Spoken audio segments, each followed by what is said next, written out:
Seseryosohin ng Pangasinan ang mga magtatangkang mag-prank call sa emergency hotline kasunod ng umiiral na ordinansa sa lalawigan.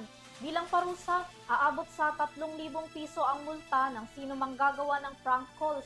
Anumang makakapal o makakasagabal sa operasyon ng pamahalaang panlalawigan ay papatawan ng parusa.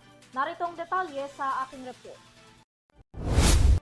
Muling nagbabala at nagpaalala ang Provincial Disaster Risk Reduction and Management Office o PDRRMO ng Pangasinan na may umiiral na ordinansa sa kanilang lalawigan laban sa mga manloloko na tatawag sa kanilang emergency hotline 911. Karampatang parusa at multa ang ipapataw sa mga ito, kasunod pa rin ang pagdami ng bilang ng prank calls na kanilang natatanggap na maaaring magdulot ng pagkaantala sa pagresponde sa totoong sakuna na itinatawag sa kanila.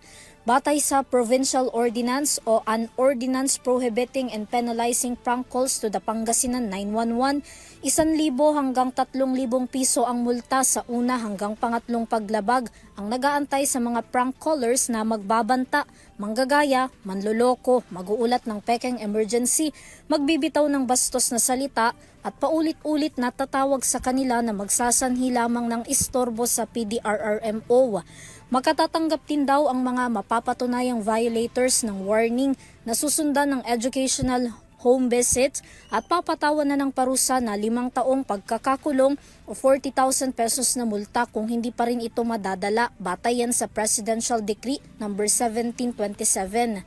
Noong nakarang taon, 21.45% sa kabuang bilang ng mga tawag na natanggap nila ay prank calls. Mas mataas pa raw ang mga ito kaysa sa tunay na naitawag na emergency. Napupuno rin daw ang kanilang system ng mga prank calls na hindi naman importante. Samantala, matatandaan na isang panukalang batas ang iminungkahi noon ng Department of the Interior and Local Government o DILG sa Kongreso para sa mas mabigat na parusa sa mga prank callers matapos yang makatanggap din ng nationwide emergency hotline 911 ng ahensya ng mas mataas na bilang ng pekeng mga tawag noong kalagitnaan ng 2025. Para sa EuroTV News, Vanessa Cleofas, sumasaludo sa bawat Pilipino.